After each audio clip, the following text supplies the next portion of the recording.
بسم اللہ الرحمن الرحیم۔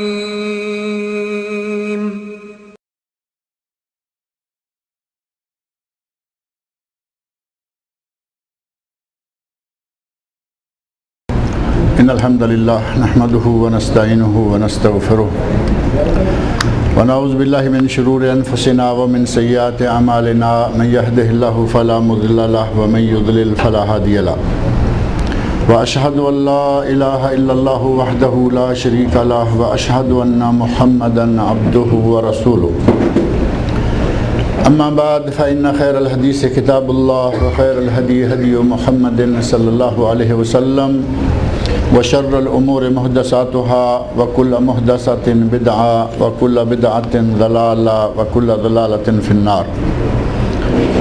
رب اشرح لي صدري ويسر لي امري واحلل عقدة من لساني يفقهوا قولي رب اعوذ بك من همزات الشياطين واعوذ بك رب ان يحضرون۔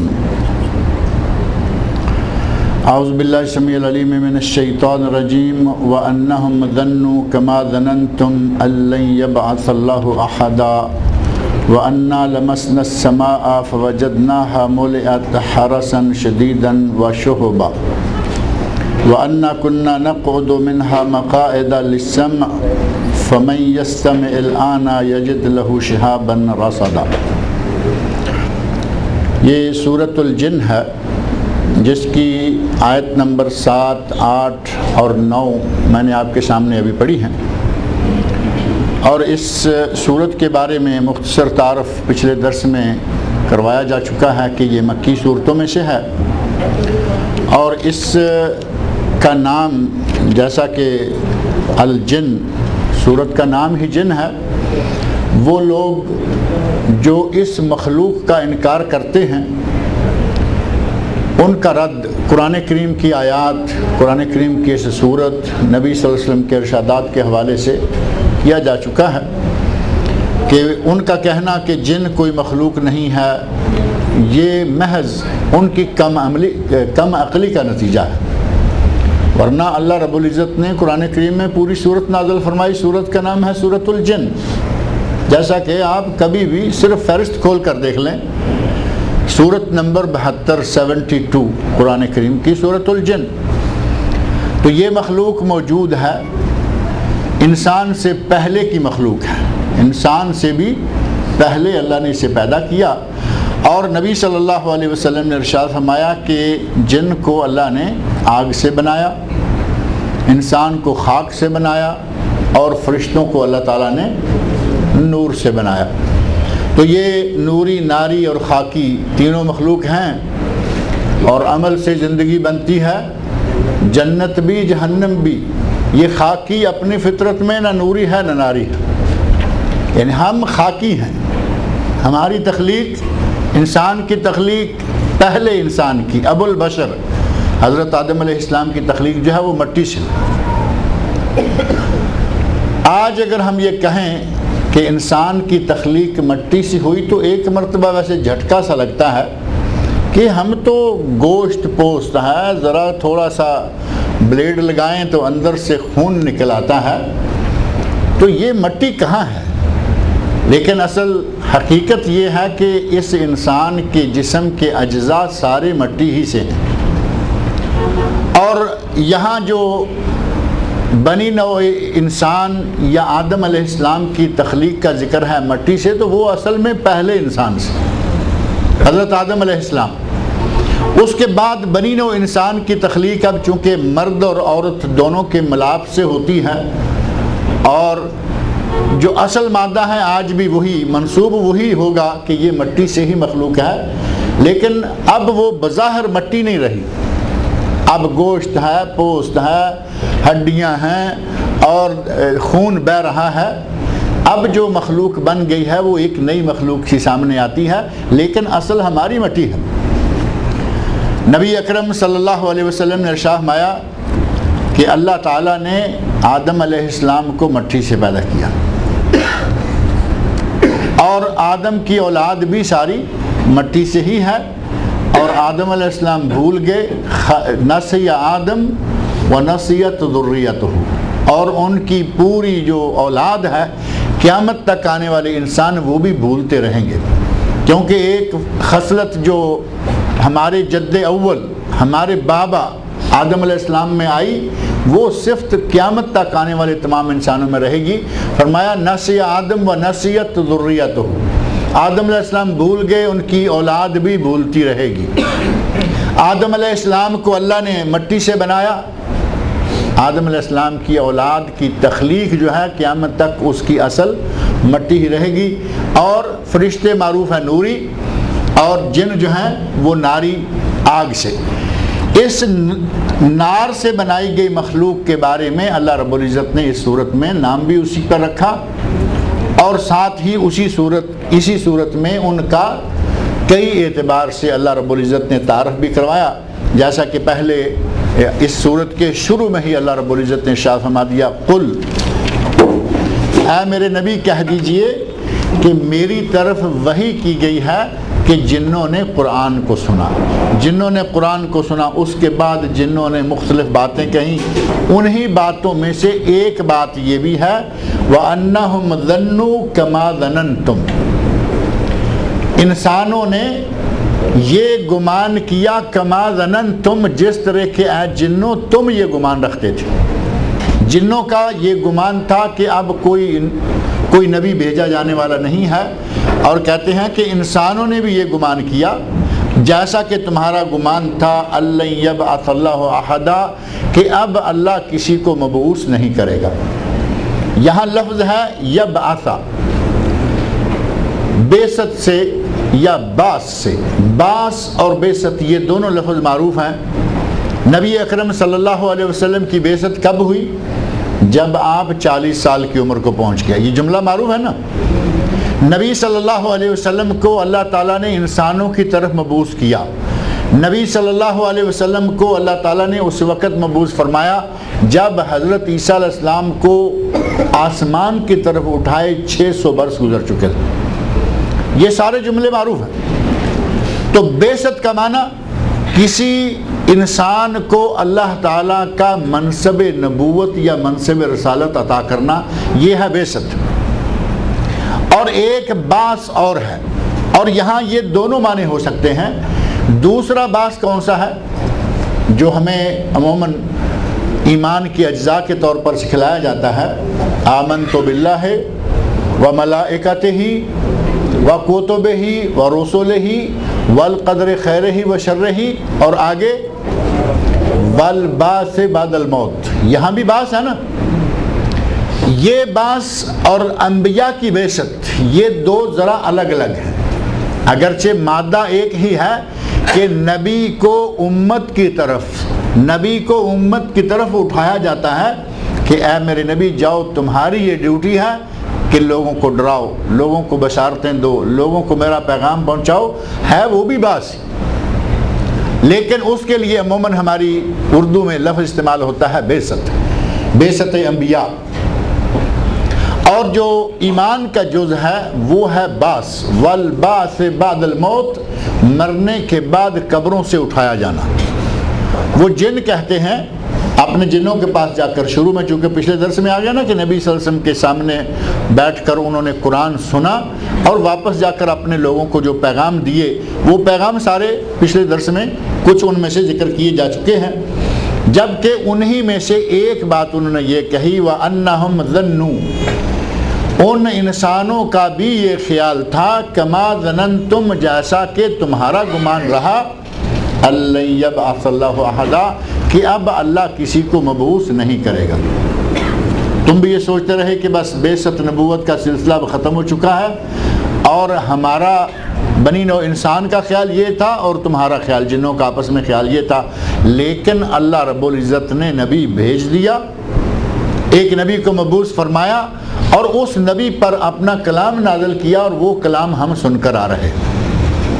یہ انہوں نے پورا تسلسل جو ہے وہ جنہوں نے جا کر اپنے لوگوں کے سامنے بیان کیا، اور کہتے ہیں وَأَنَّا لَمَسْنَا السَّمَاءَ، ہم نے آسمان کو تھوڑا ٹٹول کر دیکھا۔ نبی صلی اللہ علیہ وسلم کی بعثت سے پہلے جن آسمان کی طرف چڑھ جاتے، قریب جا کے کہیں نہ کہیں کچھ باتیں آسمانوں کی سن لیتے، جو عالم علوی کی باتیں ہیں ان میں سے کچھ نہ کچھ سن لیتے، نیچے اترتے آ کر جنوں کے پاس یا ساحروں کے پاس، جادوگروں کے پاس آ کر، یا جو دوسرے فال نکالنے والے، کوہان، کہانت کرنے والے، مختلف قسم کے لوگ اپنے اپنے اڈے بنائے بیٹھے ہوئے ہیں، ان کو آ کے بتاتے کہ کچھ ایسا ایسا ہم نے سنا ہے۔ وہ چھوٹی سی بات بتاتے، وہ اپنے ساتھ ملا کر ایک چھوٹی سی بات کو داستان بنا دیتے اور لوگوں کو سنا دیتے، اور یہ ایک سلسلہ چلتا آ رہا تھا۔ اب اچانک وہ جن کہتے ہیں وَأَنَّا لَمَسْنَا السَّمَاءَ، ہم نے آسمان کو اب ٹٹول کر دیکھا ہے، فَوَجَدْنَاهَا مُلِئَتْ حَرَسًا شَدِيدًا وَشُهُبًا، اب وہ پہلی سی حالت نہیں ہے۔ پہلے آسمانوں میں ہمیں کہیں نہ کہیں تھوڑا بیٹھنے، کچھ سنگن لگانے، کچھ باتیں سن لینے کی ہمیں کہیں نہ کہیں سے گنجائش مل جاتی تھی، اب تو آسمان بڑی سخت چوکیداریوں، پہرے داریوں اور حرس، یعنی جیسے کوئی گارڈ ہوتے ہیں، آدمی کی حرس کون سی ہوتی ہے؟ جو اس کے باڈی گارڈ ہے۔ آسمانوں کے اللہ رب العزت نے جیسے باڈی گارڈ مقرر کر دیے ہیں، پہرے دار لگا دیے ہیں، چوکیدار لگا دیے کہ کوئی آدمی آسمان کے قریب بھی نہ ہونے پائے۔ کہتے ہیں کہ ہم نے یہ محسوس کر لیا ہے، ہم نے یہ ٹول کر دیکھ لیا ہے کہ آسمان فَوَجَدْنَاهَا مُلِئَتْ، ہم نے دیکھا کہ آسمان پہرے داروں سے بھرا ہوا ہے، جگہ جگہ پہرے دار کھڑے ہیں جو قریب نہیں ہونے دیتے، حرسن شدیدن، یعنی سخت قسم کی حراست، سخت قسم کی پہرے داری جو ہے وہ لگ چکی ہے، وَشُهُبًا، اور سخت شعلے برسائے جا رہے ہیں، شعلوں کی بارش ہو رہی ہے۔ اب یہ شہاب جو ہے، شہاب ثاقب معروف ہے، چمکتا ہوا، دہکتا ہوا گولا۔ اللہ رب العزت نے ایک انتظام یہ کر دیا کہ اگر کوئی آسمانوں کی طرف جنوں میں سے چڑھنا چاہے، کوئی خبریں سونگنا چاہے، تو اللہ رب العزت کی طرف سے یہ انتظام ہو گیا کہ اللہ کی طرف سے بھیجا ہوا آگ کا ایک انگارہ آئے گا، اور جو اوپر چڑھنا چاہے گا اس کا راستہ روکے گا، بلکہ اس کو وہ سزا دے گا۔ وہ کہتے ہیں کہ اب تو وہ معاملہ نہیں رہا، پہلے تو ہم جاتے تھے، کچھ نہ کچھ سنگل کر لیتے تھے، کچھ نہ کچھ لے آتے تھے خبریں، اور تھوڑی بہت خبریں لا کر اس میں کچھ مزید ملا کے دیتے، آگے والے اور مزید ملاتے، جیسا کہ نبی صلی اللہ علیہ وسلم نے ارشاد فرمایا کاذب المنجمون وان صدقوا، جو نجومی ہیں وہ اگرچہ کبھی ان کی بات سچی نکل آئے وہ جھوٹے ہیں۔ یہ اس ارشاد رسالت مآب صلی اللہ علیہ وسلم کی بنیاد کیا ہے؟ کاذب المنجمون وان صدقوا، نجومی، کہانت کرنے والے یا جادوگر جو تمہیں خبریں دیتے ہیں اور سمجھتے ہیں کہ ہم غیب کی خبریں جانتے ہیں، وہ جھوٹے ہیں، انہیں کوئی غیب کی خبر نہیں، وہ صرف آسمان سے جنوں کے جانے کے نتیجہ میں کچھ نہ کچھ ادھر ادھر سے سن کے لایا کرتے تھے، اور لا کے اپنے جو ان کو بھیجنے والے ہیں، ان کے ٹھیکیدار ہیں، جو ساحر ہیں، جادوگر ہیں، آ کے ان کو سناتے، وہ بڑھا چڑھا کے بات کو لمبا کر کے بتا دیتے، اور اسی سے وہ اپنا کام چلا رہے تھے۔ اللہ رب العزت نے وہ سارے راستے بند کر دیے ہیں۔ اب جب انہوں نے دیکھا کہ آسمان پر اتنے سخت پہرے لگ گئے، کوئی قریب نہیں جا سکتا، قریب نہیں پھٹک سکتا، اور اللہ نے شہاب، بڑے بڑے آگ کے انگارے اور گولے جو ہیں وہ آسمان کے تحفظ کے لیے مقرر کر دیے ہیں، تو کہتے ہیں کہ کوئی نہ کوئی بات ضرور ہوگی، اور وہ کوئی نہ کوئی بات کون سی، وہ اگلی آیت میں آ رہی ہے۔ یہاں اللہ نے فرمایا، وہ کہتے ہیں، جن کہتے ہیں وَأَنَّا كُنَّا نَقْعُدُ مِنْهَا مَقَاعِدَ لِلسَّمْعِ، پہلے تو ہم کچھ نہ کچھ سننے کے لیے وہاں کسی نہ کسی جگہ بیٹھ جاتے تھے، آسمان کے کسی کونے خدرے میں، کسی قریب کے حصے میں جا کے ہم بیٹھ جاتے، لِلسَّمْعِ، اور کچھ نہ کچھ باتیں سن لیتے تھے۔ فَمَن يَسْتَمِعِ الْآنَ، لیکن اب نہیں، اب جو آدمی سننے کی کوشش کرے گا، یجد لہ شہابا رصدا، تو وہ اپنی گھات میں ایک بہت بڑے شہاب کو، ایک بہت بڑے انگارے کو پائے گا۔ اگر سننے کی کوشش کرے گا اللہ کی طرف سے اس پر آگ کا انگارہ جپٹ پڑے گا۔ اب کہتے ہیں کہ وہ صورتحال نہیں رہی، پہلے ایسا تھا کہ ہم ایسا کر لیتے تھے۔ اب جو یہ معاملہ نیا انہوں نے دیکھا، پہرے داریاں، چوکی داریاں، بڑی زبردست قسم کے انتظامات، اب کہتے ہیں وَأَنَّا لَا نَدْرِي وَأَنَّا لَا نَدْرِي، ہمیں یہ معلوم نہیں ہے أَشَرٌ أُرِيدَ بِمَنْ فِي الْأَرْضِ، زمین والوں کے ساتھ کوئی برائی کا ارادہ کیا جا رہا ہے، ام اراد بہم ربہم رشدا، یا اللہ نے ان لوگوں کو ہدایت دینے کا کوئی ارادہ فرمایا۔ جن آسمان کی طرف چڑھا کرتے تھے، جب اللہ نے یکایک یہ ساری پابندیاں، ساری پہرے داریاں، چوکیداریاں اور سخت حفاظتی امور انتظامات اللہ نے فرما دیے، تو اب جنہوں نے کہا کہ دو میں سے ایک بات ضرور ہے جو پہلے بھی ان کے تجربات میں آئی ہوئی تھی، کہ جب اللہ آسمان سے زمین کی طرف کوئی عذاب نازل کرنا چاہتا ہے تو آسمان کے لیے پہرے سخت کر دیتا ہے کہ کوئی بات قبل از وقت لیک آؤٹ نہ ہو۔ اب اللہ کوئی نہ کوئی عذاب نازل کرنا چاہتا ہے، اس لیے یہ پہرے لگا دیے گئے ہیں۔ ام اراد بہم ربہم رشدا، یا پھر ان کے رب نے، انسانوں کے رب نے انسانوں کے ساتھ رشد و ہدایت کا کوئی ارادہ کیا، یا ان کی ہدایت کا انتظام کیا ہے، یا ان کو عذاب بھیجنے کا ارادہ کیا ہے۔ ان دو کاموں میں سے ایک کام ہے، کہتے ہیں کہ ہمیں معلوم نہیں ہے، وَأَنَّا لَا نَدْرِي، ہمیں کوئی علم نہیں، ہم نہیں جانتے کہ ان دو کاموں میں سے کون سا ہونے والا ہے۔ ہم گئے، آسمان کے قریب ہونا چاہا، وہاں کوئی راستہ نہیں ہے، کسی طرح کی کوئی گنجائش نہیں چھوڑی گئی۔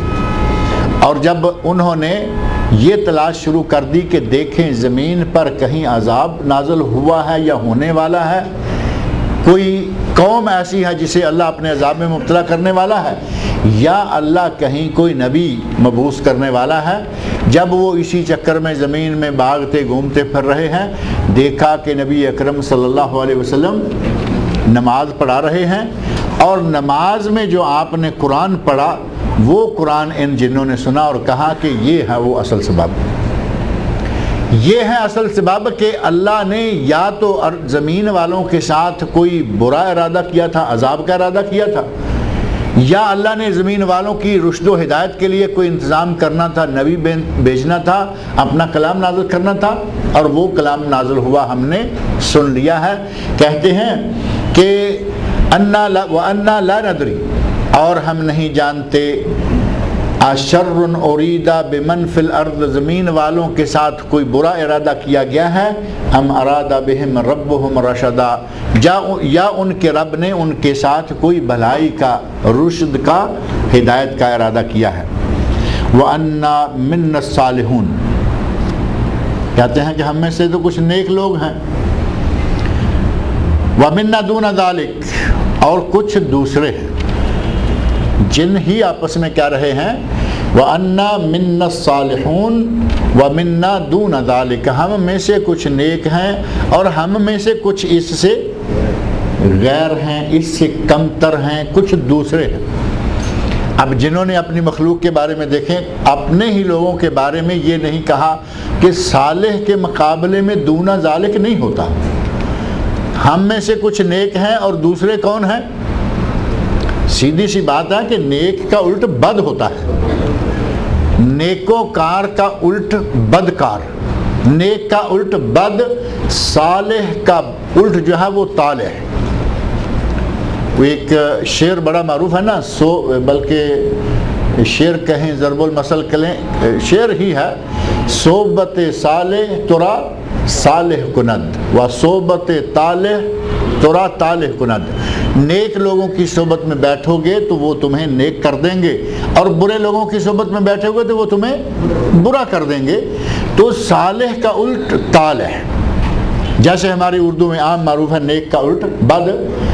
ان جنہوں نے جو اپنے بارے میں بات کہی تو یہ نہیں کہہ رہے کہ ہم میں سے کچھ نیک ہیں کچھ بد ہیں، کہتے ہیں کہ ہم میں سے کچھ نیک ہیں اور کچھ دوسری طرح کے ہیں، دون ذالک یعنی اتنے نیک نہیں بلکہ کچھ دوسری لائن کے ہیں نیکوں کے برعکس، یعنی ہم میں سے اچھے بھی ہیں برے بھی ہیں۔ وَكُنَّا طَرَائِقَ قِدَدًا اور ہم مختلف طریقوں میں بٹے ہوئے ہیں۔ اب جنہوں نے جو اپنی قوم کی حالت سنائی ہے وہ ہماری قوم کی حالت بھی پوری کی پوری وہی ہے۔ ہم میں سے کچھ لوگ نیک ہیں، ہم میں سے کچھ دون ذالک بھی ہیں، اور ہم بھی بٹے ہوئے ہیں۔ بٹے ہوئے یا نہیں؟ انسان نبی صلی اللہ علیہ وسلم کے ارشاد کے مطابق آج کا انسان کم از کم 73 فرقوں میں بٹا ہوا ہے، کم از کم 73۔ اور یہ مسلمان، کافروں کو چھوڑے کتنی قومیں کافروں میں ہیں، اور ایک ایک قوم میں آگے کتنی تقسیم ہے، صرف 73 فرقوں میں امت اسلامیہ بٹی ہوئی ہے۔ نبی اکرم صلی اللہ علیہ وسلم نے فرمایا افترقت الیہود علی 71 فرقہ، یہودی 71 فرقوں میں تقسیم ہو گئے۔ افترقت ان کے 71 فرقے 71، ان کے 71 فرقے بن گئے۔ وَافْتَرَقَتِ النَّصَارَىٰ عَلَىٰ 72 فرقہ، عیسائیوں کے 72 فرقے بن گئے، یعنی وہ یہودیوں سے بھی ایک بڑھ گئے۔ وَسَتَفْتَرِقُ أُمَّتِي عَلَىٰ 73 فرقہ، اور میری امت 73 فرقوں میں بڑھ جائے گی۔ نبی اکرم صلی اللہ علیہ وسلم فرمایا کہ میری امت یعنی امت اسلامیہ، امت محمدیہ 73 فرقوں میں بڑھ جائے گی، اور فرمایا کہ یہ 73 فرقے جو ہیں ان میں سے ایک کے سوا سارے جہنمی ہوں گے۔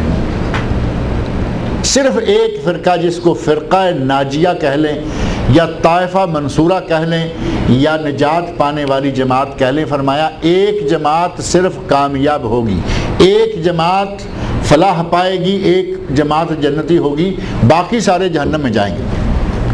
صحابہ کرام رضی اللہ عنہم فرماتے ہیں یا رسول اللہ وہ ایک جماعت کون ہوگی؟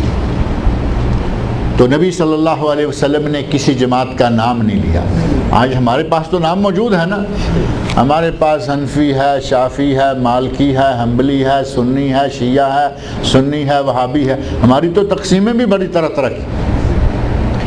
اور اگر 73 کو آپ دیکھیں تو امت اسلامیہ میں 73 بڑی بڑی جماعتیں موجود ہیں، ان کے اندر پھر پارٹیشن بہت ساری ہو چکی ہے۔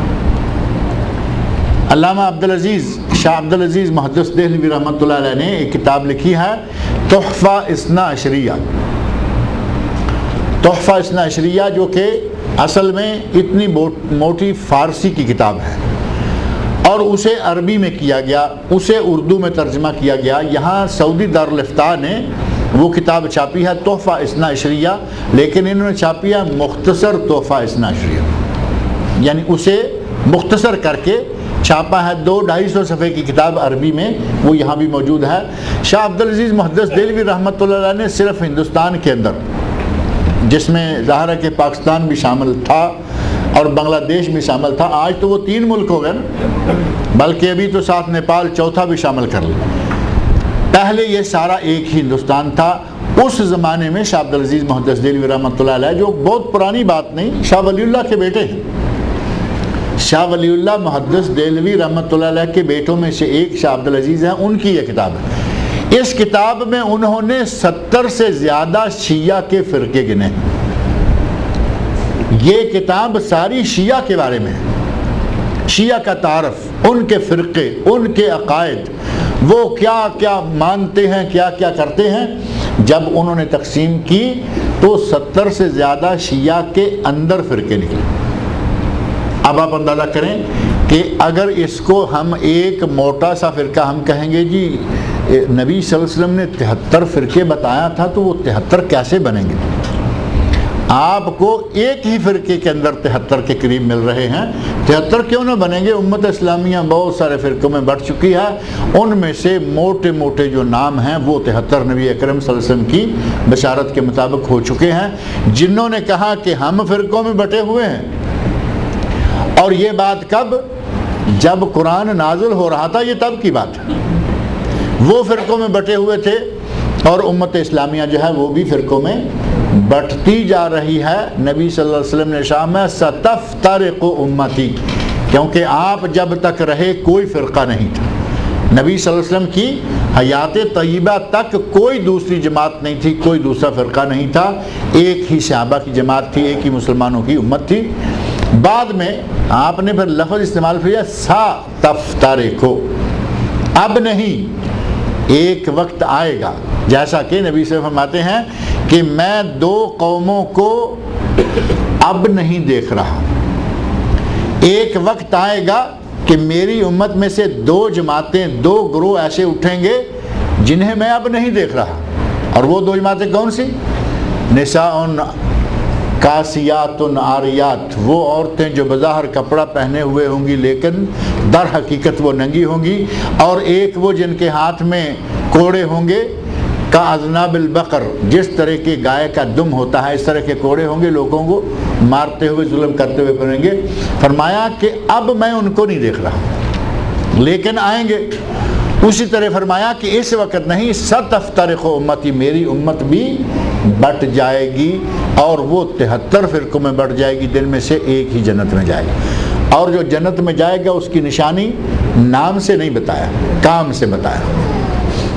نام لے کر آپ نے کسی جماعت کا ذکر نہیں کیا، کام بتایا کہ جو لوگ یہ کام کریں گے وہ جنتی ہوں گے، وہ چاہے کسی نام سے بھی پہچانے جائیں۔ اور وہ کام کیا بتایا؟ ما انا علیہ و اصحابی، جنت وہ جائیں گے، فلاح وہ پائیں گے جن کا کام یہ ہوگا کہ وہ اسی طرح کا عمل کریں گے جس طرح کے عمل میرا ہے اور میرے صحابہ کا ہے۔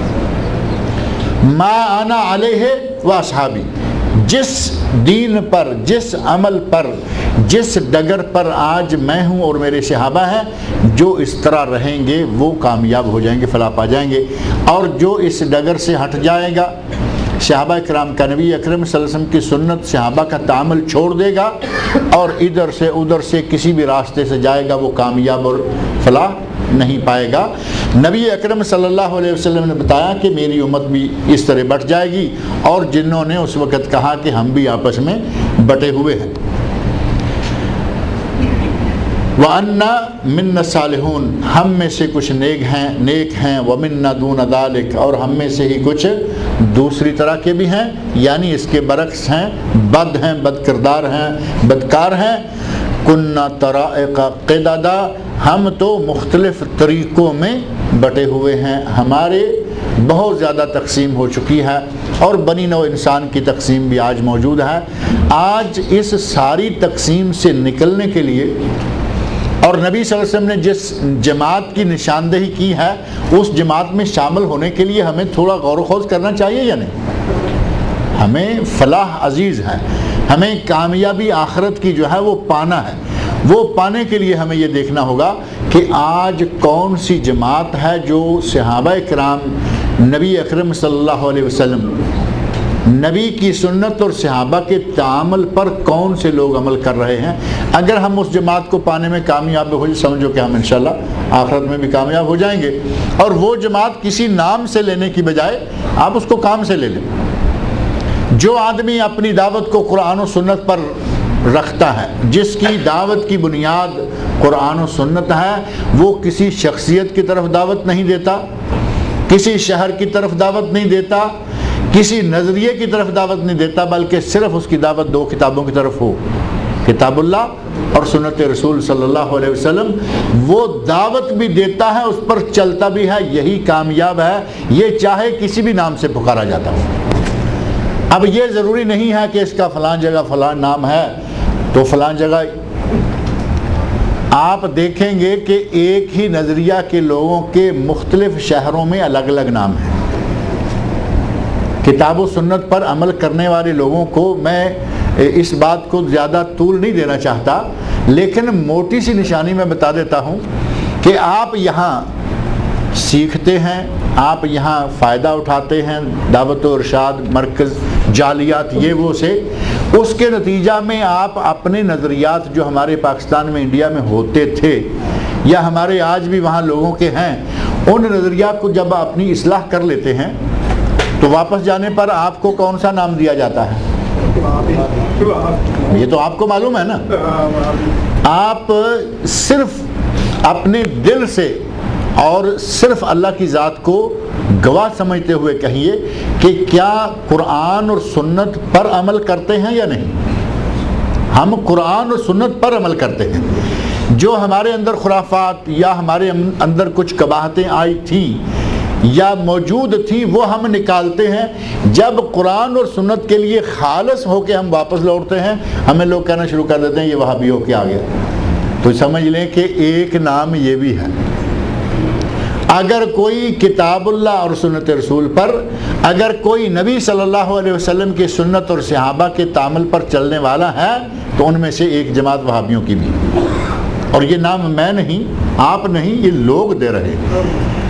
جس کو بھی کتاب و سنت پر عمل کرنے والا سمجھیں گے کہیں گے جی یہ وہابی ہو گیا ہے. اور یہ ساتھ ایک دوسرا جو اسپیشل اٹیچمنٹ ہوتی ہے، یہ سعودی عرب گیا تھا یہ وہابی ہو کے آ گیا.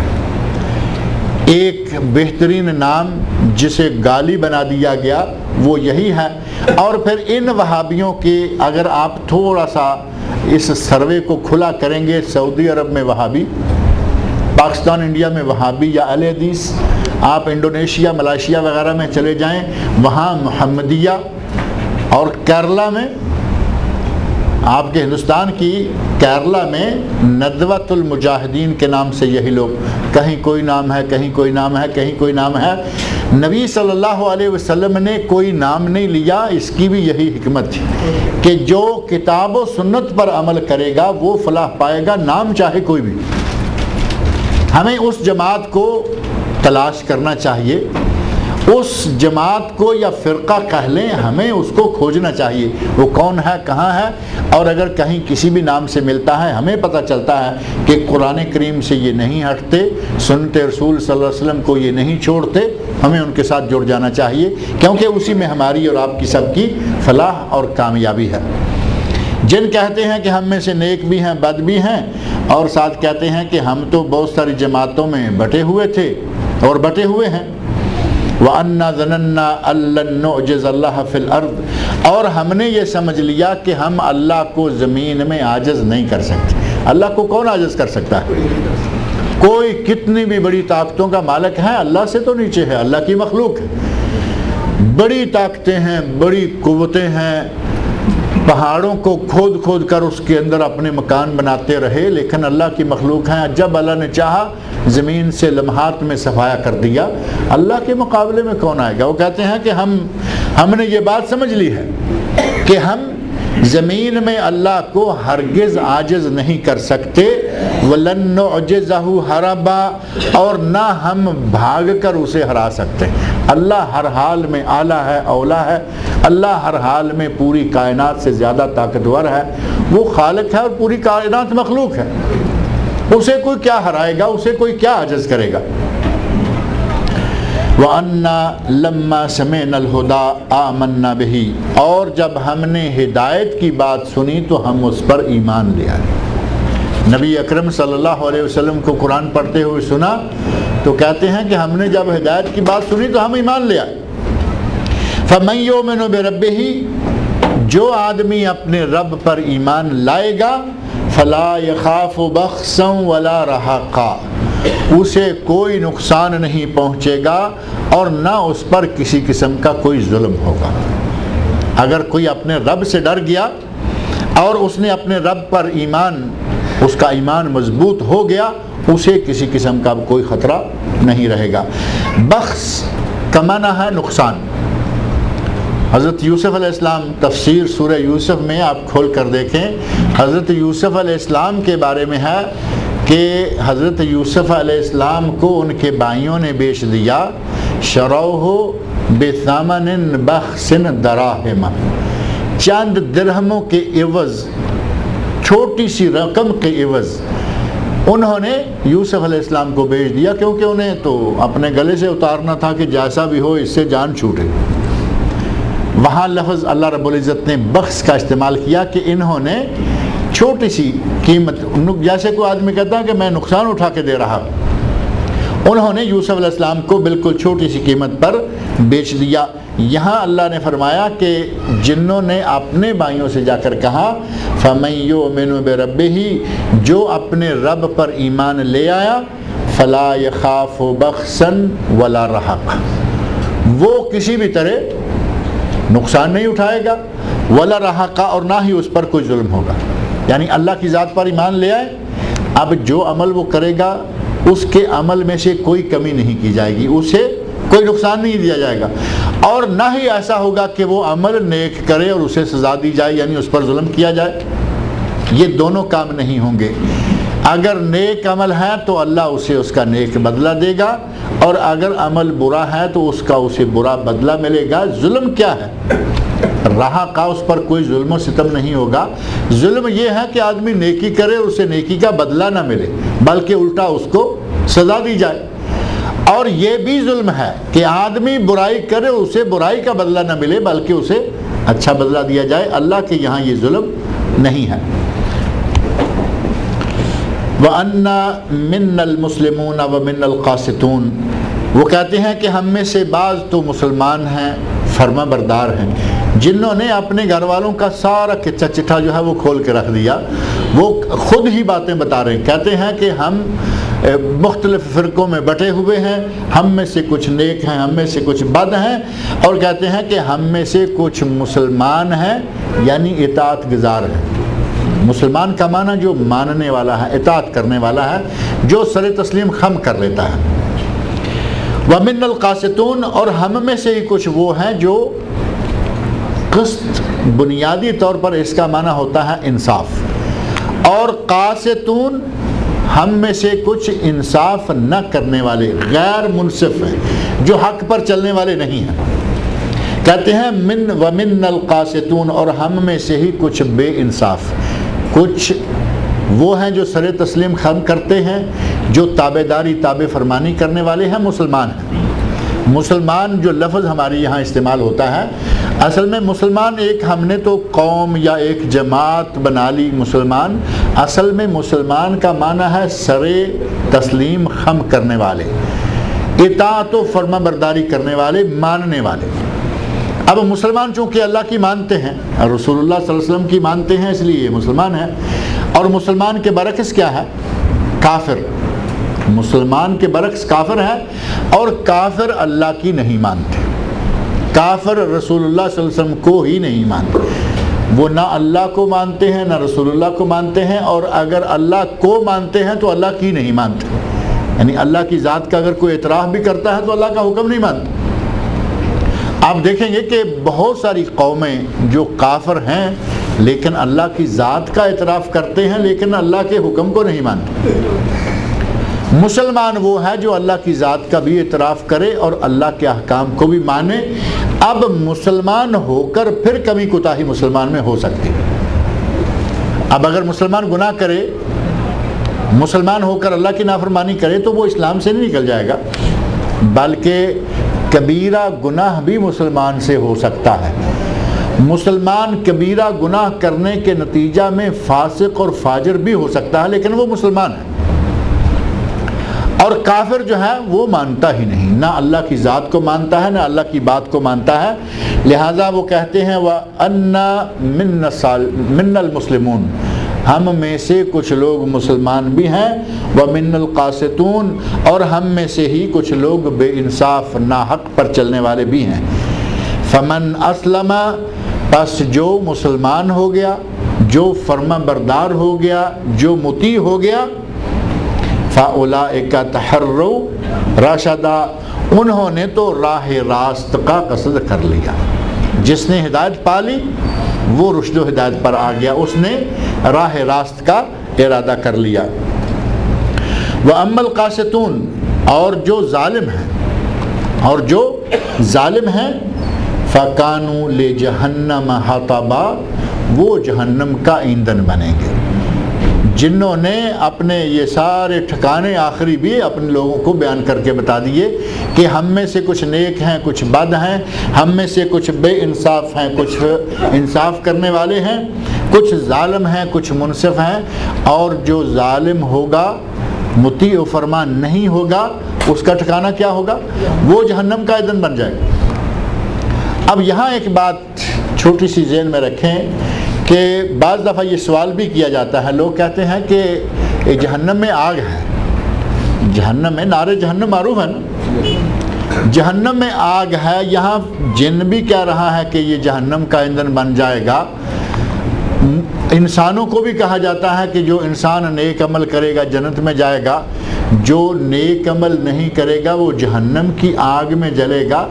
اب انسان کا تو آگ میں جلنا کچھ معقول لگتا ہے، سمجھ آ جاتی ہے، کیونکہ ہمیں معلوم ہے ہاتھ پہ آگ نہیں رکھ سکتے ہم، چونکہ اگر مٹی کے ہیں اس وقت جو بھی شکل ہماری موجود ہے، ہم ایک لمحہ کے لیے اپنی ہتھیلی پر آگ کو برداشت نہیں کر سکتے۔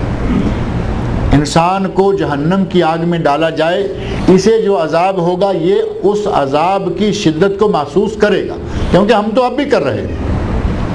آج وہ آگ جو اس آگ سے 70 گنا نرم ہے، جہنم کی آگ سے، نبی صلی اللہ علیہ وسلم کی حدیث میں موجود ہے کہ یہ دنیا والی آگ اس آگ سے 70 گنا خفیف، اور جہنم کی آگ اس آگ سے 70 گنا زیادہ گرم ہے۔ ہم اس آگ کو لمحہ بھر کے لیے اپنے ہاتھ پر برداشت نہیں کر سکتے، اگر انسان کو اٹھا کے اس آگ میں جھونک دیا جائے گا تو ظاہر ہے کہ یہ محسوس کرے گا۔ اب جن جو بنا ہی آگ سے ہے، نبی صلی اللہ علیہ وسلم کی صحیح حدیث کی روح سے جن کی تخلیق ہی آگ سے ہوئی ہے، آگ کو آگ میں ڈالیں گے تو اس کو کیا فرق پڑے گا؟ سوال آتا ہے نا ذہن میں کہ ہمیں تو انسان کو تو آگ میں ڈالا جائے گا تو یہ جلے گا، اس کو تکلیف ہوگی، اس کو احساس ہوگا، لیکن جن تو بنا ہوا ہی آگ سے ہے، اس کو آگ میں ڈالیں گے تو کیا ہوگا؟ تو اس کا جواب جو ہے وہ ہم اپنے آپ سے ہی بڑی آسانی سے لے سکتے ہیں۔ پہلی بات یہ کہ ہمیں مٹی سے بنایا گیا، جو اصل بات وہ ہے کہ ہمیں مٹی سے بنایا گیا، فرشتوں کو نور سے بنایا گیا، جنوں کو نار سے یا آگ سے بنایا گیا۔ ہم مٹی سے بنے ہوئے ہیں، آپ میں سے کوئی آدمی کھڑا ہو جائے اور ہم ایک مٹی کا ڈھیلا اٹھائیں اور اٹھا کے ڈھیلا زور سے اس کو مار دیں، اسے درد ہوگی یا نہیں ہوگی؟ وہ مٹی ہی سے بنا ہوا ہے۔ انسان کی تخلیق مٹی سے ہے، مٹی کو مٹی کے ساتھ تکلیف دی گئی، اسے احساس ہوا۔ جب پتھر ماریں گے تو مان لیتے ہیں کہ پتھر دوسری چیز ہے، مٹی کا ڈھیلا لے لیں۔ مٹی کا ڈھیلا کسی انسان کو مارا جائے تو اسے تکلیف ہوتی ہے۔ اسی طرح مٹی کے جس طرح مٹی سے بنے ہوئے انسان کو مٹی سے تکلیف ہوتی ہے، ایسے ہی آگ سے بنے ہوئے جن کو آگ سے تکلیف ہوگی۔ یہ بات تو انڈرسٹوڈ ہے یا نہیں؟ یہ تو ہم اپنی زندگی میں محسوس کر رہے ہیں، کر سکتے ہیں۔ ایسے ہی جن کا معاملہ ہے۔ اور پھر جن کو بھی جس طرح آج شروع میں نے عرض کیا ہے کہ آج ہماری جو پوزیشن ہے یہ مٹی والی ہمیں نظر نہیں آتی، ہم گوشت پوست کے بنے ہوئے ہیں، ہمارا وہ سارا ڈیزائن ہی چینج ہو چکا ہے جو ہمارے بابا حضرت آدم علیہ السلام کو بنایا گیا تھا۔ اسی طرح پہلا جن جو ہے، جو ابو الجن ہے، ایک ابو البشر ہے وہ آدم علیہ السلام ہے، جو ابو الجن ہے اسے آگ سے بنایا گیا۔ بعد میں جنوں میں بھی جنس چلی، تناسل ہوا، بعد میں جنوں میں بھی وہ تبدیلی آتی گئی جو ہمارے اندر ہے۔ جو پہلا جن آگ سے بنایا گیا تھا، بعد والے جن اس طرح کے نہیں ہیں۔ جس طرح کے پہلا آدمی جیسے بنایا گیا، بعد میں ہم ایسے نہیں۔ یہی معاملہ جنوں میں بھی ہے، ان میں شادیاں ہوتی ہیں، ان کے بچے ہوتے ہیں، ان میں افزائش موجود ہے، مخلوق ان کی بھی بڑھ رہی ہے۔ اور پھر دوسرا یہ کہ جس جن کو جس پہلی آگ سے بنایا گیا تھا، اس آگ کے بارے میں اللہ رب العزت نے جو ارشاد فرمایا ہے کہ وہ کس قسم کی آگ سے بنایا گیا تھا، وہ آپ سورہ الرحمن جو ہے وہ کھولیں، سورہ الرحمن کی آیت نمبر 15 کو دیکھیں تو پتہ چلتا ہے کہ وہ آگ کیسی تھی۔ ایک آگ آج ہے، اس میں دھواں بھی ہے، آگ کے اندر تھوڑے سی کالے سے نشان بھی نظر آتے ہیں، اور اسی میں سے ایک آگ وہ ہوتی ہے جو ذرا تھوڑی اوپر اٹھ جائے، بہت بڑا آگ کا الاؤ ہو، وہاں دھواں نام کی کوئی چیز نہیں ہوگی، وہاں کوئی کالے آثار نہیں رہیں گے، خالص سرخ رنگ کا آگ کا گولا ہوگا۔ اللہ رب العزت نے جن کو جو بنایا تو وہ اس قسم کی آگ سے بنایا۔ آیت نمبر 15 سورہ الرحمن، وَخَلَقَ الْجَانَّ مِن مَّارِجٍ مِّن نَّارٍ، اور اللہ نے بنایا جنوں کو آگ کے شعلے سے۔ شعلے میں دھواں نہیں ہوتا، شعلے میں کوئی کالا رنگ نہیں ہوتا، وہ سارے کا سارا جو ہے وہ ایک گرم ابلتا ہوا لاوا ٹائپ چیز ہے۔ اللہ نے جن کو اس سے بنایا، بعد میں اس کا جو اس وقت موجودہ مخلوق رہی اس پہ اس شعلے کا جو اصل آگ کا اثر ہے وہ ہوگا۔ لہٰذا اللہ رب العزت نے ہمیں یہ بتا دیا کہ جن کو آگ کے شعلے سے، یعنی جو کوئی خاص قسم کی گرم آگ ہے اس سے بنایا گیا ہے۔ اور جب بعد میں اس کی تخلیق آہستہ آہستہ تبدیل ہوتی گئی، جیسے کہ انسان کی تخلیق تبدیل ہوئی، اب جب اللہ انسان کو اٹھا کے آگ میں ڈالے گا یہ بھی محسوس کرے گا، اور گناہ گار جن کو اٹھا کے جہنم میں ڈالے گا تو وہ بھی اس آگ سے جلے گا، اسے بھی وہ تکلیف ہوگی، وہ محسوس کرے گا۔ اللہ تعالیٰ سے دعا ہے کہ وہ مجھے اور آپ سب لوگوں کو جہنم کی آگ سے محفوظ رکھے۔ اللہ رب العزت مجھے اور آپ سب لوگوں کو قرآن کریم پڑھنے، سمجھنے اور اس کے احکام پر عمل کرنے کی توفیق عطا فرمائے۔ فرض نماز میں پتہ نہیں پینٹ کے پونچے چڑھانے پر نماز قبول ہوتی ہے یا نہیں۔ پینٹ کے پونچے چڑھانا یہ نماز کے لیے نہیں ہے۔ پینٹ کو اٹھا کے رکھنا ٹخنوں سے اوپر تک یہ مستقل 24 گھنٹے کا عمل ہے، اس کا نماز کے ساتھ تعلق نہیں ہے۔ نبی صلی اللہ علیہ وسلم ارشاد فرماتے ہیں ما اسفل من الکعبین من الازار ففی النار، جس کی ٹخنوں سے نیچے ازار گئی وہ جہنم میں۔ اب ٹخنوں سے نیچے ازار گئی، ٹخنوں سے نیچے پاجامہ گیا، ٹخنوں کے نیچے دھوتی گئی، ٹخنوں کے نیچے لاچا گیا، پتلون گئی، توپ گئی، کچھ بھی گیا، ٹخنوں سے نیچے جو کپڑا گیا وہ جہنم لے جائے گا۔ اس میں نماز کا غیر نماز کا کوئی تعلق نہیں۔ نبی صلی اللہ علیہ وسلم نے مستقل ہمیں یہ حکم دیا ہے کہ ٹخنوں کو ننگا رکھا جائے، اپنے کپڑے کو جو توپ کی شکل میں ہو، شلوار قمیض پاجامہ کسی بھی شکل میں اسے اپنے ٹخنوں سے اوپر رکھیں۔